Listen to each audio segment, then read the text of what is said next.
Ich poste vegane Rezepte auf Instagram und habe da über 3 Millionen Follower.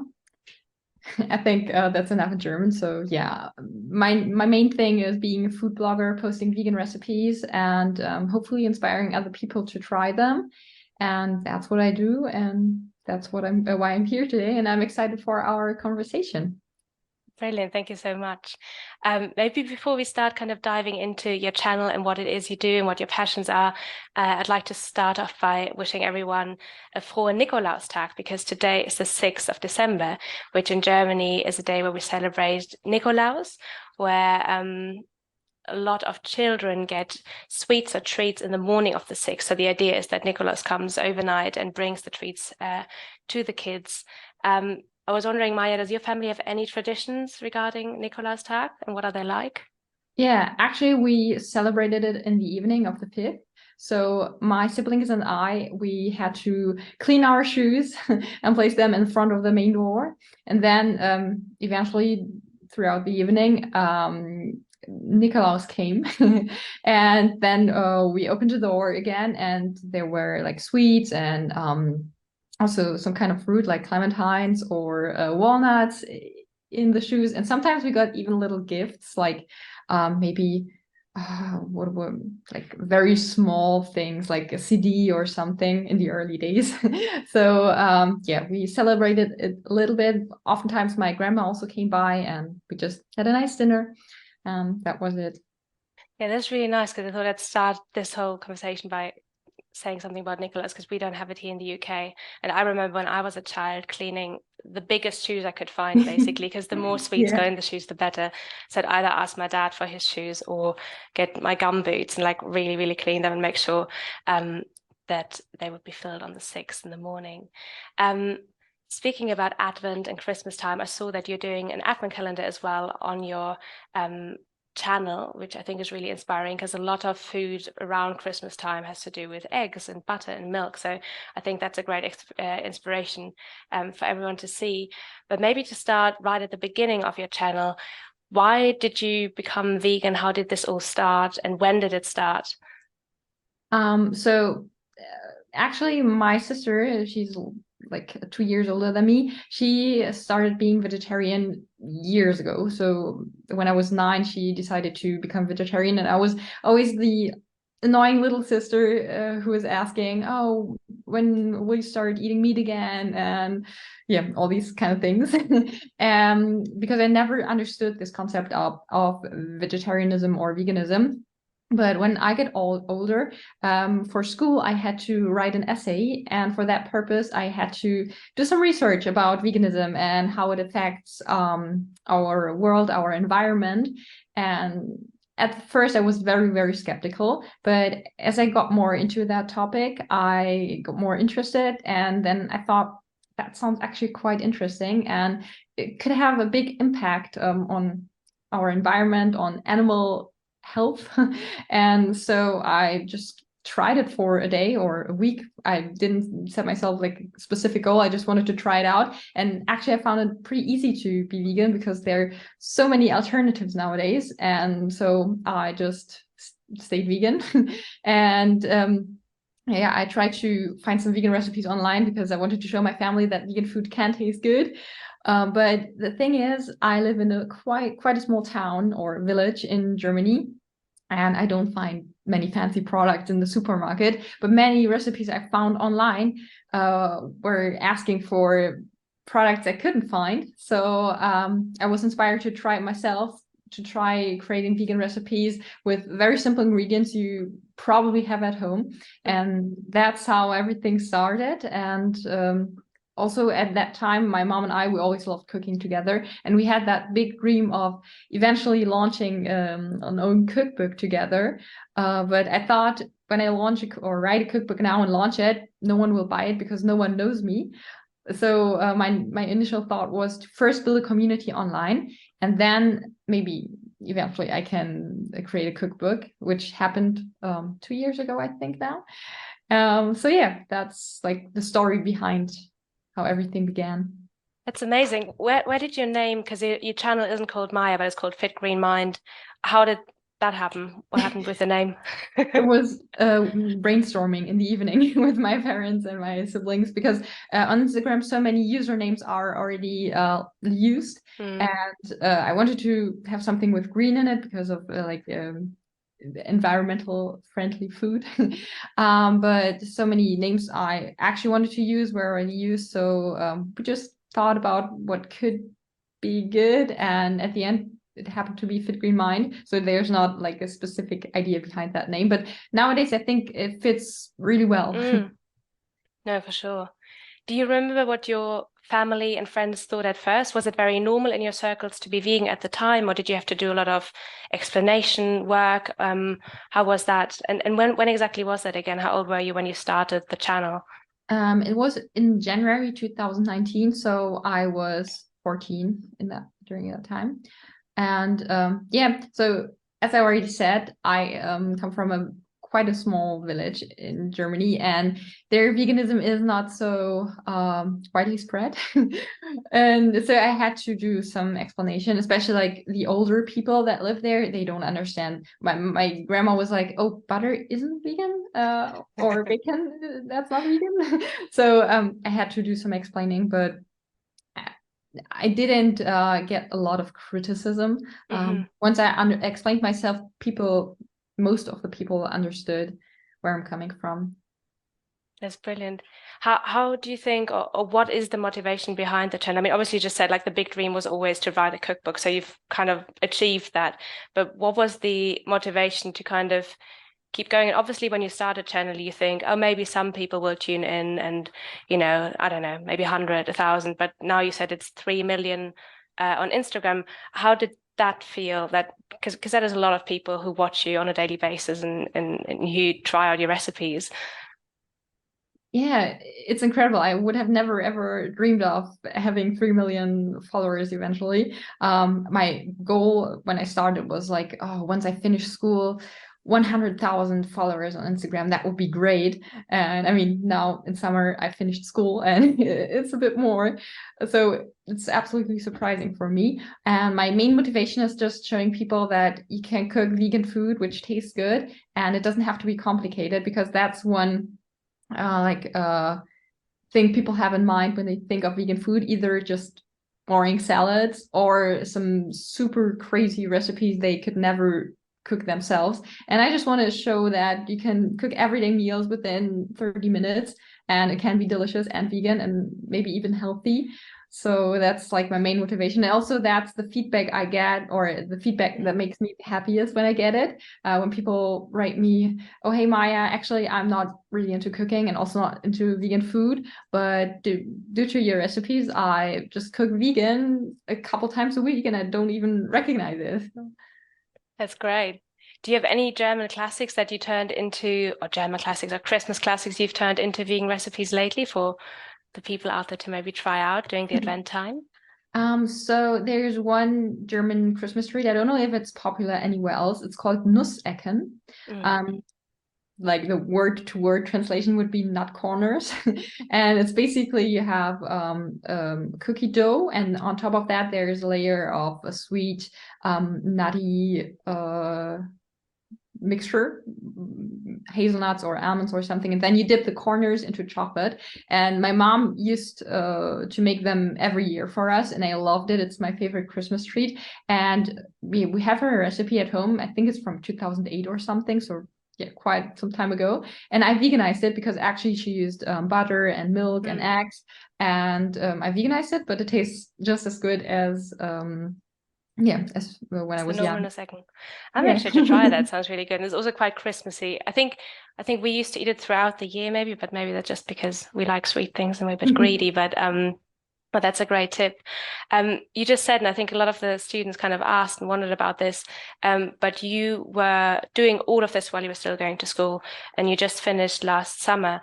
Um, how did that work? How do you balance running a channel with so many followers and doing all the cooking, whilst also focusing on school and actually finishing school? How did you get the motivation, and how do you find maybe some quiet time and balancing Mhm. time? What do you do then? So I scheduled like filming days. So Saturday was my filming day. I filmed 5 to 6 recipes on that day. And on Sunday, I edited all of the video footage I shot the day before. And so I had all the posts ready to post throughout the week, and I just had to write the caption. And so I had more time for school stuff, for some collaborations, for answering DMs, comments, and all that stuff. And I love doing sports, so that's basically my me time, whether going to the gym or going for a run. So that's the time when I can calm down and relax. Or also sometimes on Friday evenings, I met up with some friends and we had a fun time. So yeah, I try to fit that in. But of course, it was quite a lot of work during that time, especially as I got closer to the Abitur, which is like the graduation. The A-levels. The A-levels of Germany. There was quite a lot of exams and stuff, but yeah, at the end, I was also very motivated by the feedback I got from Instagram, because it was so positive and it was just so much fun for me to create recipes and to post them. So it worked. That's great. Well, I suppose you made your passion your work in many ways. So hopefully that is something that can be quite relaxing as well. I was wondering, because obviously the social media or online world generally can obviously tire you out, but can also be quite a toxic place at times. Have you had any experiences that maybe weren't so great online, and how did you deal with those? Or were your experiences mainly positive throughout the whole time you've been running this channel? Actually, they've been pretty positive. So I mean, the more people you reach, the more people are there who potentially criticize you. But I mean, I post vegan food, and if my channel is all about the food and not just about me as a person, so there's not much space I give the people to hate. And if I get like some weird comments, it's mostly about vegan food, like, oh, if you add a steak, it will be much better, or something like that. And most people who comment not so nice comments, they're like very anonymous. They have no profile picture, no interaction or whatever. So I don't really let those comments get to me. So yeah.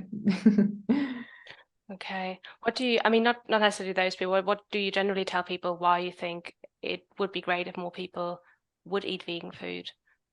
So like the food industry has a big impact on our environment. Like, for example, to produce some beef, you have to first you need some land for the livestock. Then you need water and food to feed the livestock, and then it has to be transported to a butcher, and then the butchered meat has to be transported to the packaging stations. And oftentimes this happens to be at the other side of the world. For example, I think a lot of beef comes from Argentina, and this transportation causes a lot of emissions. Also, all the water that goes into meat production and so on. And I mean, of course, animal suffering is also a big point. And I just don't want to cause this animal suffering. And for me, it's the easiest way to maybe have a positive impact on the environment.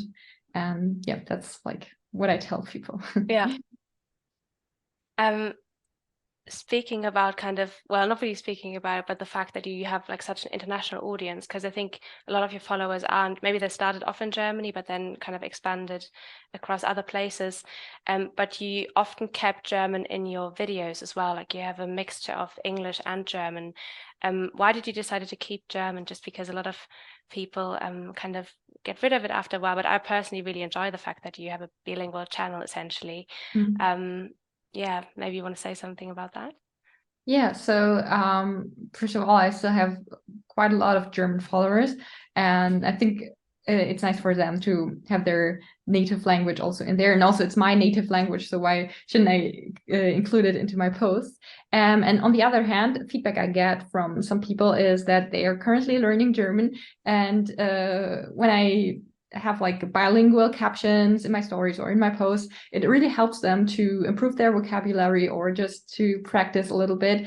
And I recognize that people also like it if you use some some native like words from your native language in your videos, especially when I do something German like Nussecken or Spätzle or Schnitzel or whatever, because it fits the context of the video and people are interested in learning vocabulary in another language. It's just fun for me.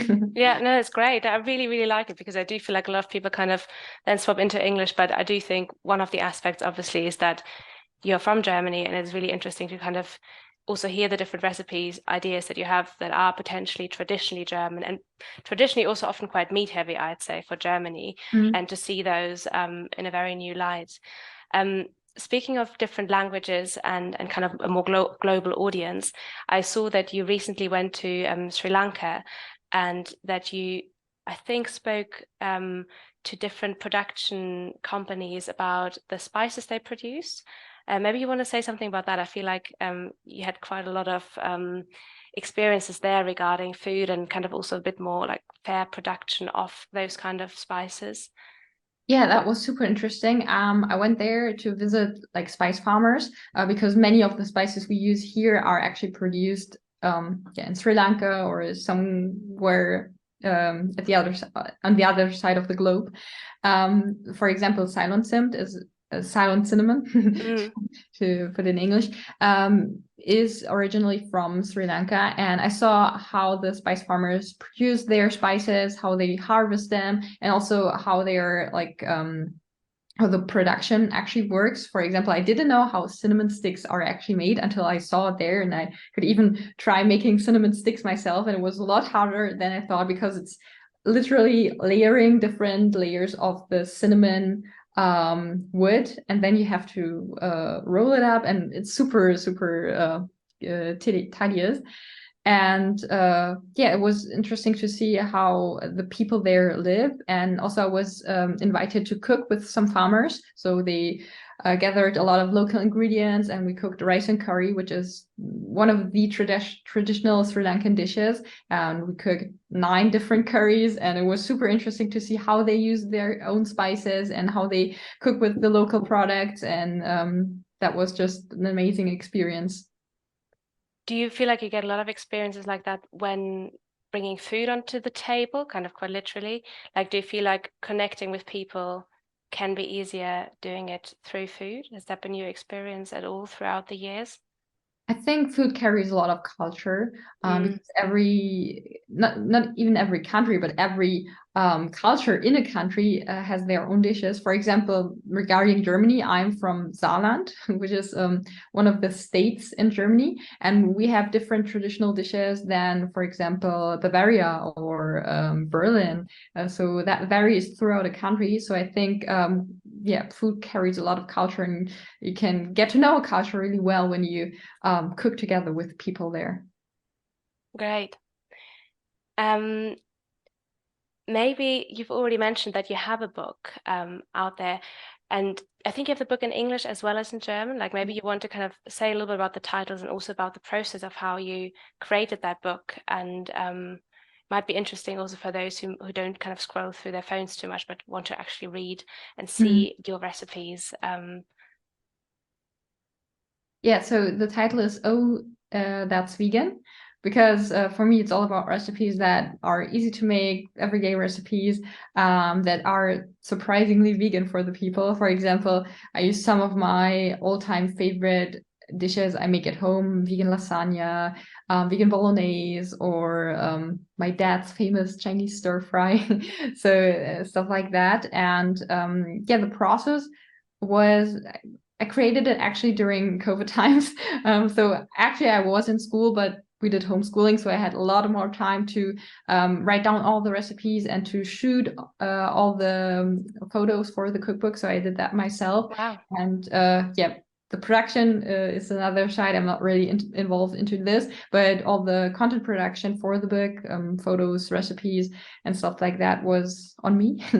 And it took, I think, over half a year until it was like finished, and then another 2 to 3 months until we actually published it. And for me, it was really important to have a German version as well as an English version because my German followers probably want to read the German version, because there are also some that might not speak English. For example, my grandma. And on the other hand, all my international followers don't speak German, so it was pretty important to also have an English version. Do you, when you cook all these different dishes and you take photos of them, who actually eats all that food?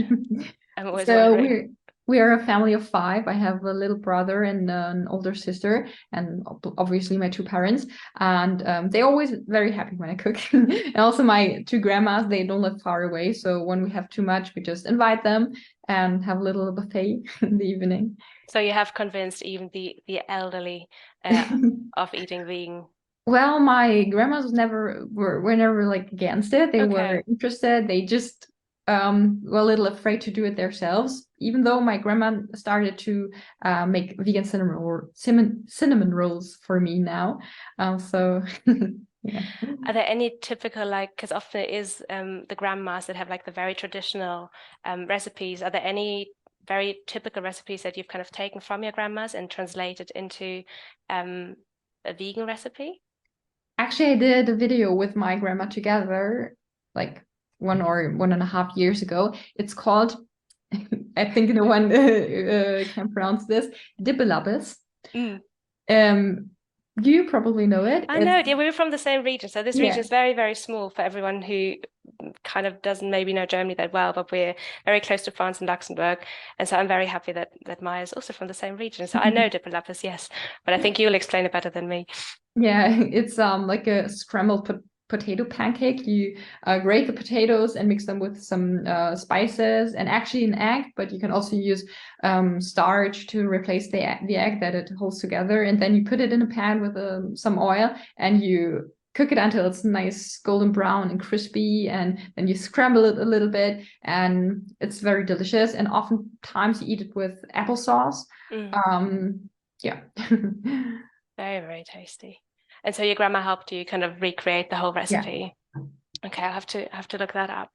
Um, Thinking about the future, because you've just said you finished school, you've read your first cookbook.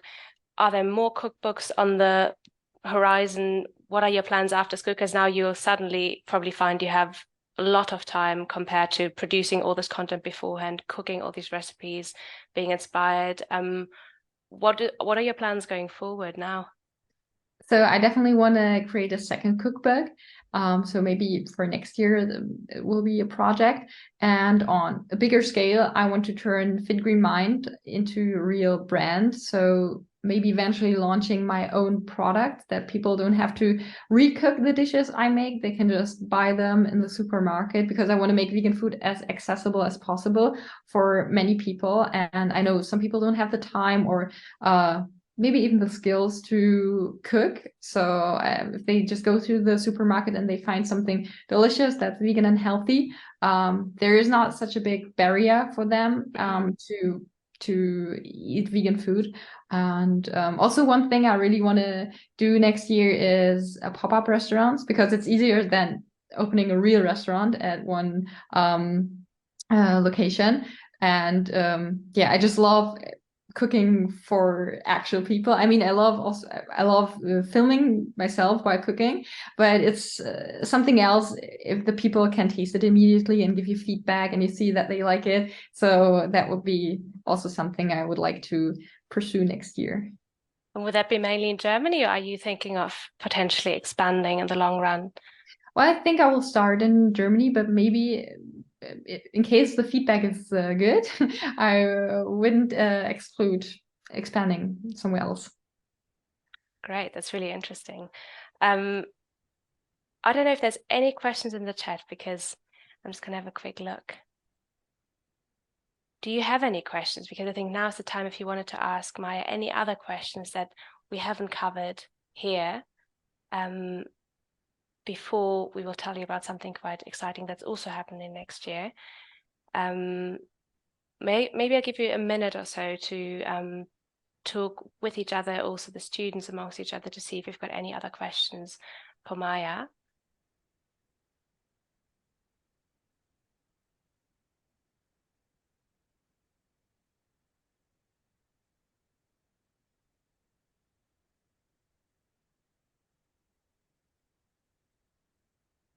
Maybe we covered everything. Who knows?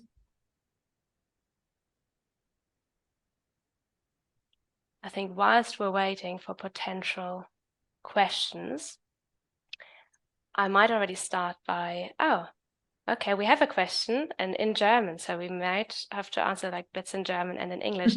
Maya, was ist dein Lieblingsessen? Fragt die Born Grammar School. Should I answer in German? Or both Maybe languages? do in German and then we do in English afterwards, Okay. just in case. So I'll start in German. Das ist eine sehr schwere Frage, denn es gibt so viele Gerichte, die ich gerne esse. Aber eine Sache, die immer geht, ist Butter Tofu. Also Tofu in einer indischen Tomatensauce. So to repeat it in English, it's one of the hardest questions that I get because there are so many amazing dishes. But one thing I could always eat is butter tofu, like inspired by butter chicken, but instead of chicken, I use tofu, and it's really good. Even my brother loves it. We have another question, which is, gehst du oft in Restaurants essen? Und ist das schwierig? I guess the schwierig is probably whether you find vegan food or not in the restaurants, yeah. Also im Saarland, da wo ich herkomme, ist es nicht ganz so einfach, weil es nicht so viele vegane Restaurants gibt. Aber in großen Städten hier in Deutschland findet man eigentlich immer Alternativen. So where I'm from Saarland, it's very small, and there are not many vegan options in restaurants. So I don't go out to eat very often. But in bigger cities like Berlin, Cologne, or somewhere else, it's very common. You'll find lots of vegan restaurants, and then I like to go out also to get some inspiration and have dinner somewhere else. Now there's loads of questions coming in. Did you ever make a vegan chocolate cake? Yeah, sure. Maybe do you have a favorite recipe or like a favorite one that you'd recommend the students? Yeah, I think I posted it already like 2 times because I like it so much. It's super easy. It uses ingredients you have at home like flour, cocoa powder, oil, vegan milk, baking powder. I think that's it. And I think you can just search online chocolate cake recipe Fit Green Mind, and then you'll find it in case you want to try it yourself. There's another question here, which is, wie lange hat es gedauert, bis du voll und ganz vegan gegessen hast? So how long did it take you to be fully vegan? So I will answer again in German and in English. Brilliant, thanks. Also ich bin quasi von einem Tag auf den anderen vegan geworden, habe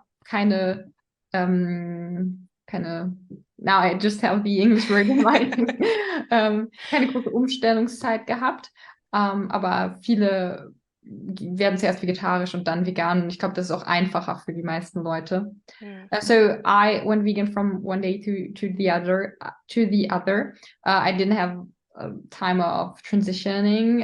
I just thought I will try it, and then I stuck with it because it wasn't so hard for me.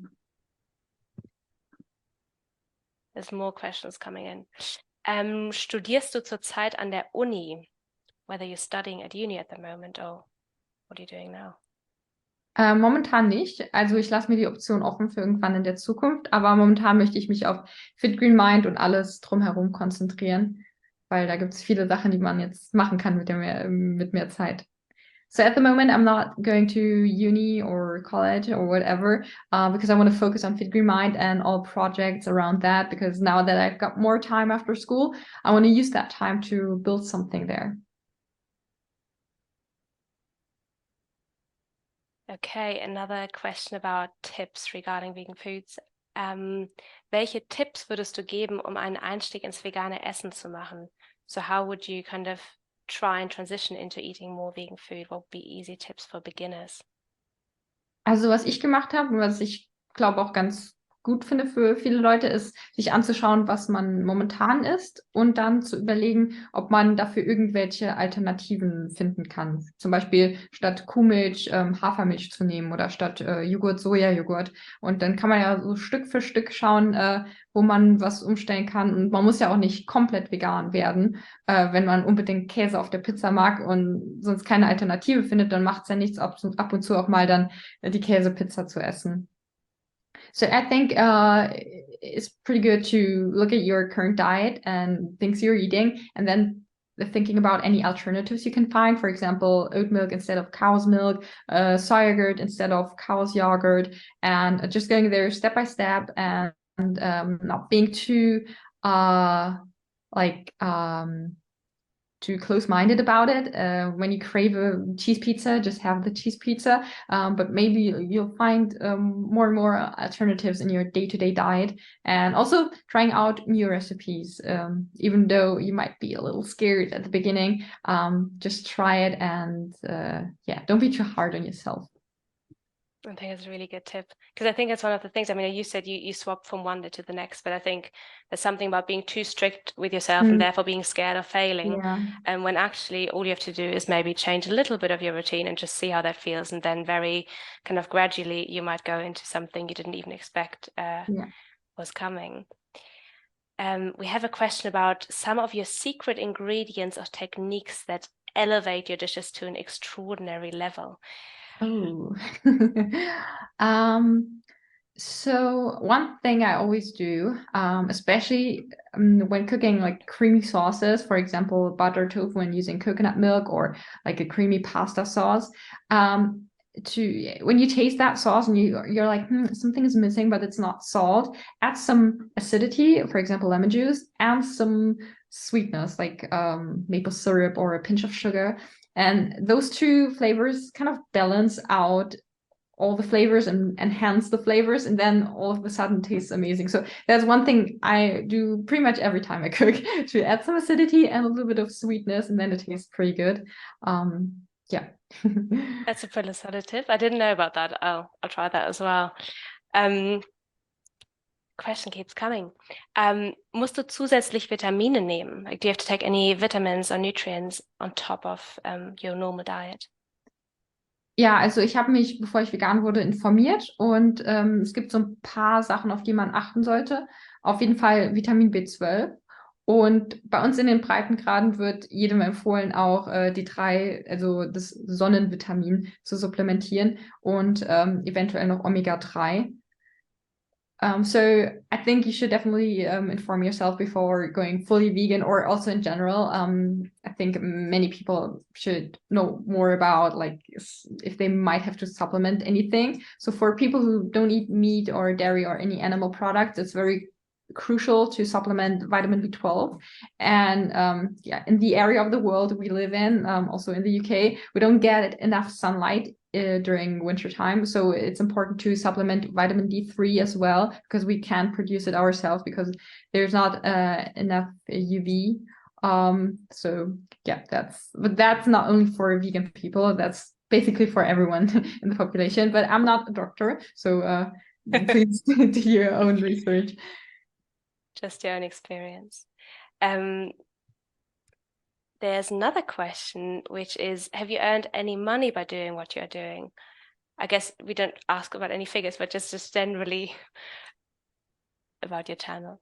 Yeah, so I mean, the more followers you have, the more attractive you are for brands that might fit into your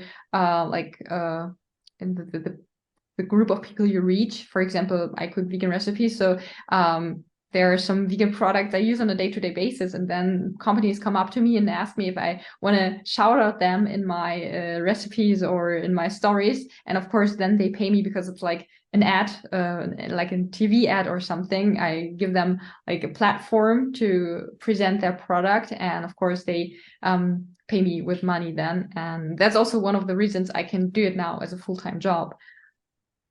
It's a really good point. Can I ask, that's my question, just a very brief one. How do you choose the companies you do collaborate with versus those who might contact you and you'd be like, maybe not? So I am very, very picky about collaborations. Maybe you see that I don't do a lot of collaborations. That's because like I have my values, especially sustainability is a big one for me. And I want to use the product of that company myself very often on a daily basis, or they just have to be like something I can actually it has to be something that has value for me in my life, and then I can recommend it to other people. So that's, yeah, I first have to try out their products if I don't use them already, and then if I think they're good enough, then I recommend them. I think it's a really good approach. I think that leaves it all at a very authentic level. I quite enjoy the fact that there's not too much advertisement going on your channel, and then it does feel like when you recommend something, that it is something that is recommendable, and you should, potentially try out that recommendation. There's some more questions about recipes. So, hattest du schon mal ein Rezept, das gar nicht geklappt hat? Like a recipe that didn't work at all, was a bit of a disaster. Auf jeden Fall, da gibt es einige Beispiele. Vor einem Jahr habe ich mal versucht, Macarons zu machen. Das hat gar nicht geklappt. Das habe ich 2, 3 Mal versucht und dann habe ich es aufgegeben. So of course, I mean, I cook quite a lot, so there are also quite a lot of fails. And one thing I just have in mind right now is that I tried to make macaron like a year ago, and it didn't work at the first try, the second try, and also not at the third try. So eventually I said, I leave it to the bakers. I'm not a baker. Yeah. The same person is asking, kochst du auch ein Weihnachtsessen für deine Familie? Und was wirst du kochen? So whether and what you are cooking for Christmas for your family. Also wir kochen oft zusammen, besonders meine Mutter und meine Geschwister und auch mein Papa eigentlich. Und da meine Familie nicht komplett vegan ist, wird es 2 Sachen geben. Also einmal was mit Fleisch und einmal was Veganes. Und wir wissen tatsächlich noch gar nicht so genau, was es gibt. Da müssen wir uns noch bereden. So in my family, we often cook together for Christmas. So yeah, it's not just me standing in the kitchen. And because my family is not fully vegan, we have like 2 versions of dinner, one with meat and one vegan one. And we're not sure yet what we are going to cook. We'll have to discuss that. I'd say we do 2 more questions, and then there are 2 more questions. Maybe we do another third if one more comes in, but then we will wrap this up. But there's a really interesting question here. Glaubst du, dass der Lockdown dir geholfen hat, deine Reichweite aufzubauen? So, in how far do you think that the lockdown, obviously the COVID time, helped you potentially to increase your reach? Ich glaube, das hat schon Auswirkungen gehabt, weil die Leute waren ja viel zu Hause, man konnte auch nicht viel essen gehen, man hatte mehr Zeit, also hat man mehr Zeit auf Social Media verbracht und gedacht, man versucht auch mal selbst was zu kochen oder sich Kochen mit Social Media beizubringen. Und ich glaube, das hat einfach, allein, dass die Leute mehr Zeit hatten, hat bewirkt, dass man auch einfacher Follower aufgebaut hat. So for sure, I think due to COVID, people were at home.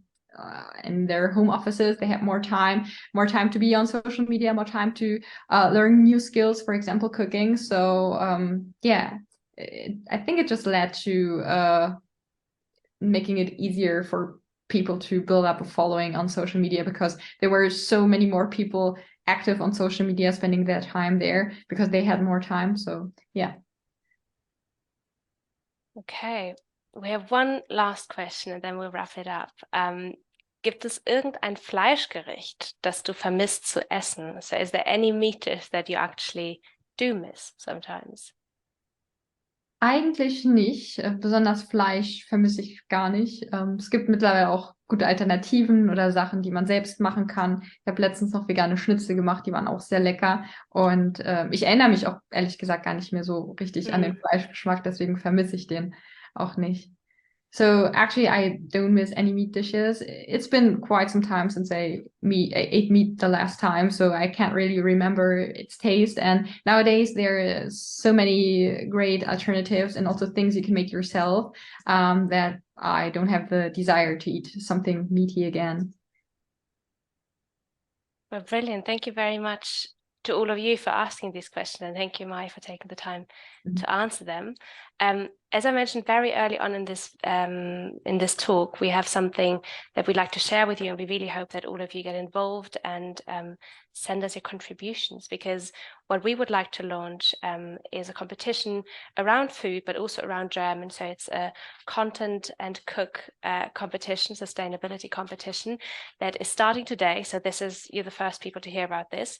It's starting today. It's running until the 29th of February. So all submissions can be handed in to us, to the Goethe Institute in London, by the 29th of February 2024. And what is very exciting for us is that Maya is our ambassador of this competition, and she'll tell us a little bit about the main prize later. But just so you have an idea of what this competition is, my colleague Jenny will pop a link in the chat for your teachers. I'll also send the link out again later, so you'll find all the information again on this website. But just to very briefly kind of map out what this competition will look like. Any school group, any classroom group from primary school or secondary school can participate in this workshop. And it is all about you coming up with either your own vegan recipe, cooking a vegan recipe, maybe converting something that your family likes to eat. We've just heard Maya talk about regional dishes from the Saarland. Maybe you have a region, or you live in a region that has its own regional dish, to kind of convert that into a vegan dish. You can also take inspiration from Maya's channel, obviously, and we would love for you to send in a little video, maybe have a look at Maya's channel again to see kind of how she does her videos, because she's obviously the pro here, to hand in these videos in German. So we'd like to have all the ingredients in German, and give us a very brief explanation in English of why you chose to participate. So we've already heard different reasons, like animal welfare. We might think about fairness in the world. We might think about climate change. So all of those are reasons. You might just be curious to see how it tastes, to see if you could, like as a challenge, convert something into a vegan recipe. So we would love to get a video with a recipe and a little explanation of why you did it, as well as the written recipe for us to create a virtual cookbook, which is probably not going to be a competition for Maya's cookbook, but can be out there and also inspire other people and other students to potentially try out a vegan dish. And of course, a great competition needs fantastic prizes as well. So we will have different Goethe goodies and potentially also Maya's cookbook. But Maya will tell you what the main prize is going to be, and we're very excited for that. Yeah, the main prize would be a cooking workshop and talk with me, with the winning school group. So I would come to the UK in March, I think, 2024. And yeah, I would cook together with you. We can talk a little bit. You can ask me anything. And yeah, we can just exchange different things, have a good time together. And I'm really excited for this competition. Yeah, so we thank you very much. So I really hope that you all hand in your submissions. We will view all of them, and we really look forward to coming to your school, hopefully, with Maya next year. If you have any questions about the competition, feel free to either contact me. I think your teachers have my email address. You can also pop a question in the chat right now. I'll stay on for a little bit longer. And yes, thank you very much, Maya, for taking the time to talking to us today, and kind of explaining us a little bit more what your channel is about. I hope the students are inspired to have a look at your channel and kind of see what you're doing. And we really look forward to you being the ambassador of this competition. Yeah, thanks for having me. It was really nice. Thank you.